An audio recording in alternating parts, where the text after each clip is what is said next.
The sun dipped below the horizon as Jake cruised along the empty stretch of Route 66. The rhythmic hum of his truck's engine filled the cabin, accompanied by the occasional crackle of the CB radio. It was just another long haul for Jake, a seasoned trucker who had seen his fair share of lonely highways and strange encounters. As darkness settled in, Jake's eyes began to droop. He reached for a thermos of coffee, taking a long swig to keep himself awake, but no amount of caffeine could shake the feeling of unease that settled over him like a heavy fog. He couldn't shake the feeling that he was being watched. Suddenly, a figure appeared in the distance, standing in the middle of the road. Jake slammed on the brakes, bringing the truck to a screeching halt just inches from the mysterious figure. Heart pounding, Jake peered out into the darkness, but the figure was gone as quickly as it had appeared. Shaken but determined to press on, Jake continued down the desolate highway, but the encounter had left him on edge, his senses heightened as he scanned the darkness for any sign of danger. Hours passed, and Jake's nerves were frayed from the constant tension. Just when he thought he couldn't take it anymore, he saw a figure on the side of the road. It was a young woman, her thumb extended in the universal gesture of a hitchhiker. Against his better judgment, Jake pulled over and rolled down the window. "Need a lift?" he asked, his voice betraying his apprehension. The woman nodded gratefully and climbed into the cab. She was pale and trembling, her eyes darting nervously around the cabin as if she expected something to jump out at her. "Thanks," she whispered, her voice barely audible over the roar of the engine. Jake tried to make small talk, but the woman seemed distant, lost in her own thoughts. He couldn't shake the feeling that there was something off about her, something that set his teeth on edge. As they drove on in silence, Jake couldn't shake the feeling of dread that settled over him like a suffocating blanket. He stole glances at the woman out of the corner of his eye, but she remained as inscrutable as ever. Suddenly, the woman let out a blood-curdling scream, causing Jake to swerve the truck wildly. He brought it to a stop on the side of the road, his heart pounding in his chest. "What's wrong?" he demanded, his voice trembling with fear. The woman pointed out the windshield, her finger shaking as she gestured toward something in the darkness. Jake followed her gaze and felt his blood turn to ice in his veins.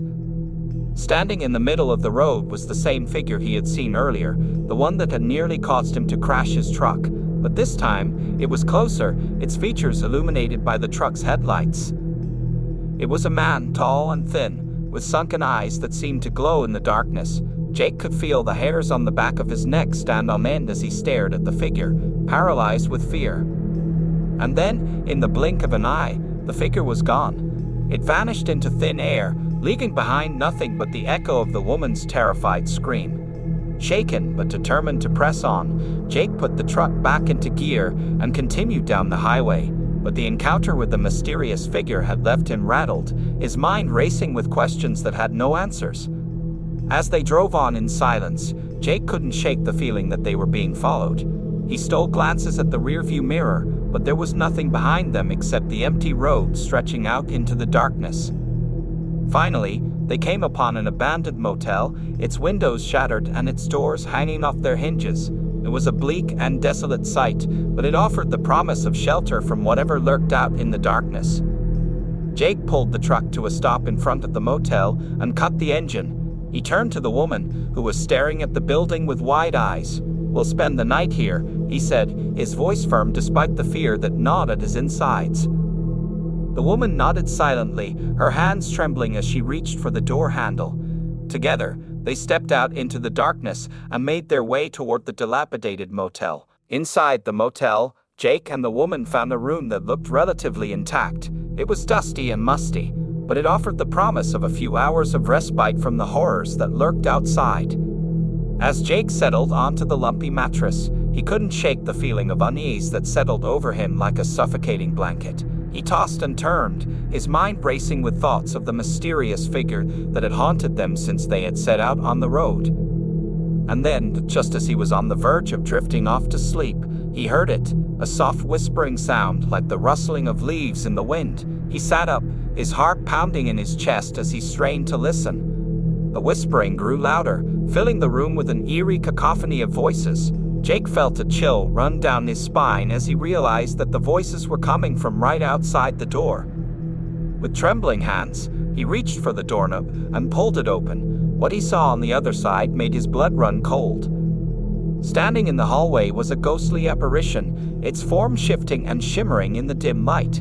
It was surrounded by a swirling vortex of darkness, its eyes glowing with an otherworldly light. Jake tried to scream, but no sound came out. He stumbled backward, his mind reeling with terror as the apparition advanced toward him with outstretched arms. Just when it seemed that all hope was lost, the woman stepped forward, her eyes blazing with determination. She raised her hand and spoke a single word, her voice ringing out with a clarity that cut through the darkness like a knife. "Stop." To Jake's astonishment, the apparition froze in its tracks, its form flickering and wavering as if struggling to maintain its hold on reality. The woman stepped forward, her gaze never wavering as she confronted the ghostly entity. "You have no power here," she said, her voice steady despite the fear that gripped her heart. "You must leave this place and never return." With a final flicker, the apparition vanished into thin air, leaving behind nothing but the echo of its whispered cries. Jake stared at the spot where it had stood, his mind racing with questions that had no answers. "What was that?" he asked, his voice trembling with fear. The woman turned to him, her expression grave. It was a restless spirit, trapped between the worlds of the living and the dead. It feeds on fear and despair, drawing strength from the darkness that lurks in men's hearts. Jake shuddered at her words, the weight of their meaning settling over him like a heavy shroud. He had encountered many strange and terrifying things in his years on the road, but nothing had prepared him for the horrors that lurked in the darkness beyond the headlights. As they prepared to leave the abandoned motel behind, Jake couldn't shake the feeling that they were being watched. He glanced out into the darkness, his heart pounding in his chest as he searched for any sign of the mysterious figure that had haunted them since they had set out on the road. But there was nothing there except the empty highway stretching out into the darkness, its secrets buried beneath the weight of time and memory. And as Jake drove off into the night, he couldn't help but wonder what other horrors awaited him on the long and lonely road ahead.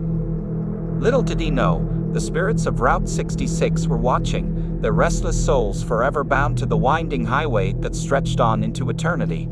And as long as there were truckers brave enough to travel its haunted lanes, the legend of the ghosts of Route 66 would live on, a testament to the enduring power of the human spirit in the face of